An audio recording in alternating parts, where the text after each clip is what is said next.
بسم اللہ الرحمن الرحیم۔ رمضان میں تہجد کی نماز۔ ناظرین، رمضان المبارک تمام مسلمانوں کے لیے رحمت، مغفرت اور جہنم سے نجات کا ذریعہ ہے، اور اس مہینے میں محبت سے پڑھی گئی ایک تہجد کی نماز آپ کی ساری زندگی کو بدل دیتی ہے۔ ایک تھکی ہوئی روح، ٹوٹا ہوا دل، ایک جائے نماز اور رات کا آخری تہائی حصہ آپ کی زندگی کی تمام تلخیوں کو ختم کر سکتا ہے، کیونکہ فرض نمازوں کے بعد سب سے افضل نماز درمیانی رات کی نماز تہجد ہے۔ ایک حدیث میں آتا ہے کہ نبی کریم صلی اللہ علیہ وسلم نے فرمایا، اللہ تعالیٰ رات کے آخری تہائی حصے میں آسمان سے دنیا کی طرف نزول کر کے فرماتا ہے کہ کون ہے جو مجھ سے مانگے اور میں اسے عطا کروں، کوئی ہے جو مجھ سے بخشش اور مغفرت طلب کرے اور میں اسے بخش دوں۔ اللہ تعالیٰ رات کے آخری حصے میں بندے سے زیادہ قریب ہوتا ہے، اور اگر ہو سکے تو تم ان بندوں میں سے ہو جاؤ جو اس مبارک وقت میں اللہ کو یاد کرتے ہیں۔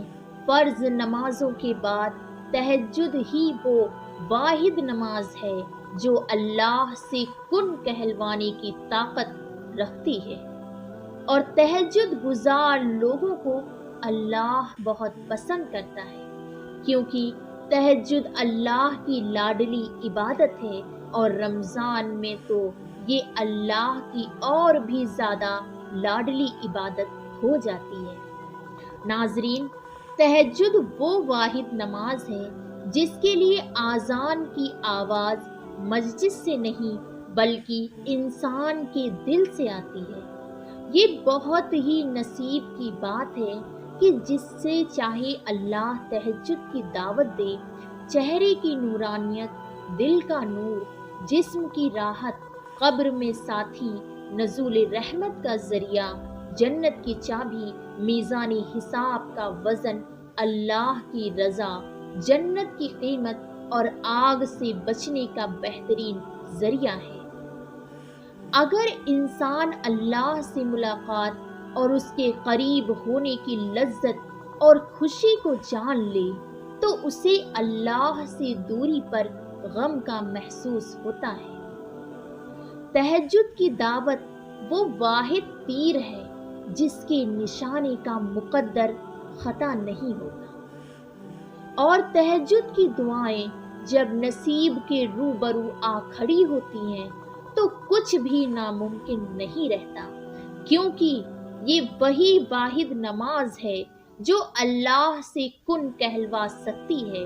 تم اس کے لیے اپنی نیند کو قربان کر دو اور وہ تمہاری جھولی کو نہ بھرے، ایسا تو ممکن ہی نہیں۔ جو چیزیں تمہیں ملنے سے مشکل لگیں اسے تم تہجد کی دعاؤں میں مانگو، بے شک اللہ تہجد کی دعاؤں کو بہت جلد قبول کرتا ہے۔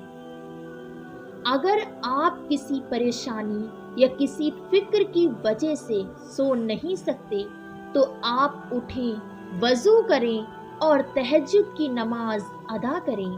اللہ تمہاری سننے کا انتظار کر رہا ہے۔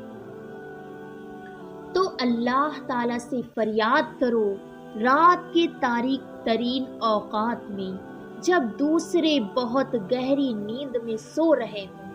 دیکھیں کہ اس کی رحمت آپ کو کس طرح چھوتی ہے، وہ بھی معجزانہ طور پر۔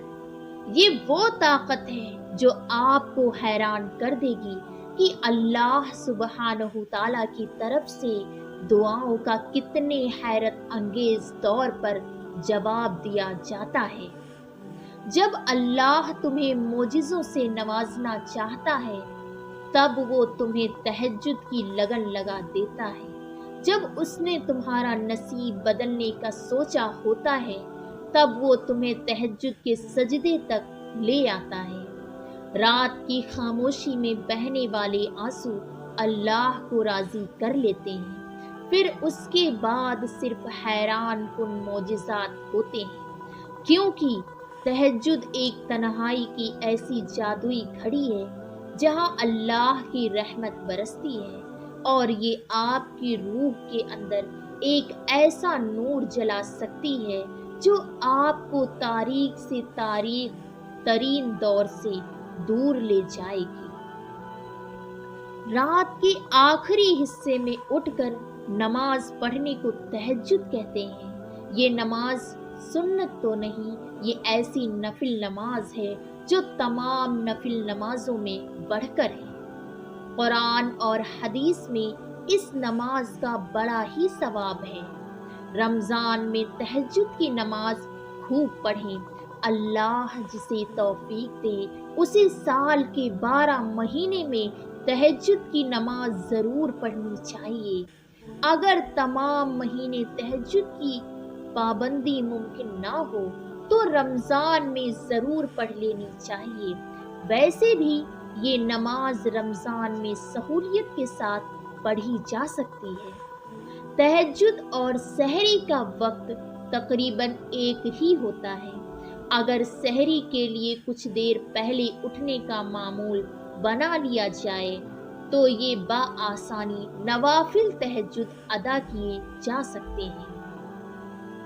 اگر سحری اول وقت میں کر لی جائے تو صبح صادق سے پہلے بھی تہجد پڑھنے کی گنجائش ہے۔ بس تھوڑی سی ہمت کی ضرورت ہے۔ نماز تہجد یہ ہے، باقی نماز کے بعد رات کو سو کر اٹھیں اور کچھ نوافل پڑھیں۔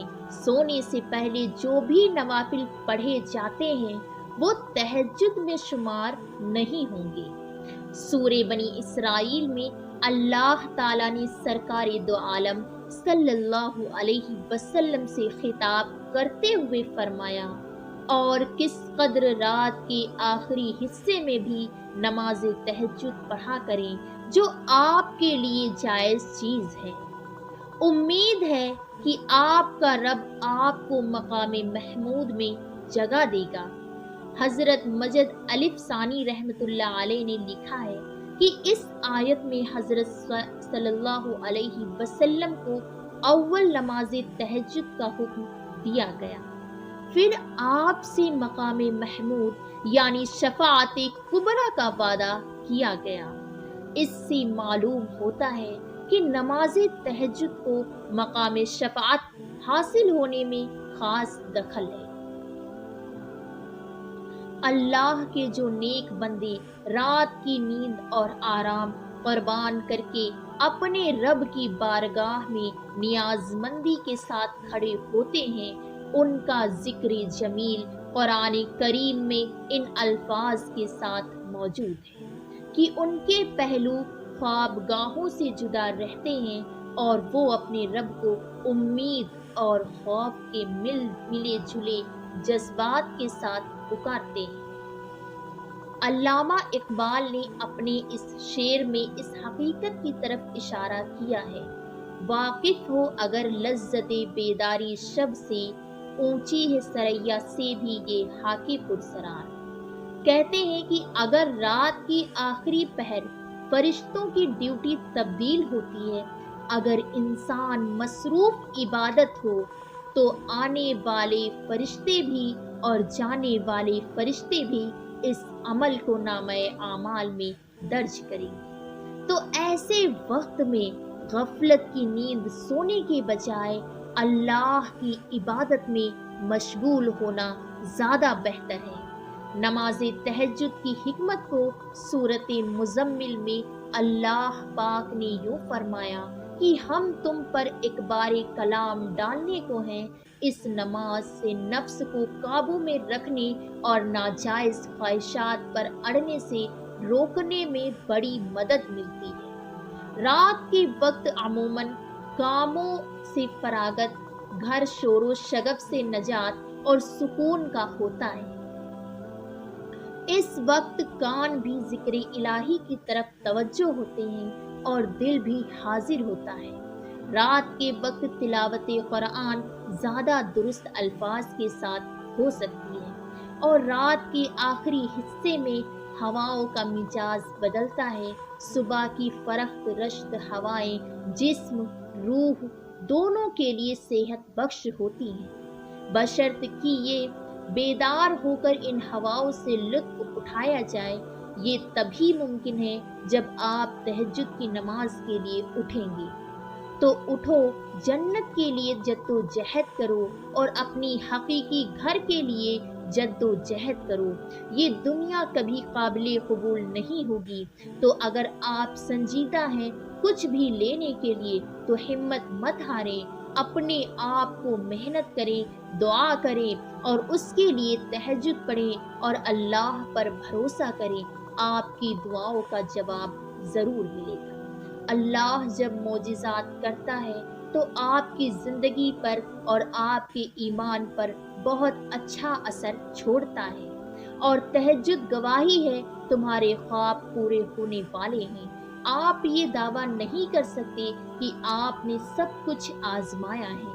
اگر آپ آخری تہائی حصے میں کبھی اٹھے ہی نہیں، رات میں اللہ سے کچھ مانگا ہی نہیں، تو تہجد اور فجر کی نماز سے اپنے دن کا آغاز کیا کریں، جو کہ ایک بہترین آغاز ہے۔ رمضان کی مبارک راتوں میں نماز تراویح کے ساتھ ساتھ نماز تہجد پڑھنے کا ضرور اہتمام کریں۔ یا اللہ، اس مبارک مہینے میں ہم تیری رحمت کے طلبگار ہیں، ہمارے گناہوں کو معاف فرما کر ہم کو بخش دے اور سچی توبہ کی توفیق نصیب فرما۔ آمین ثم آمین۔ السلام علیکم ورحمۃ اللہ۔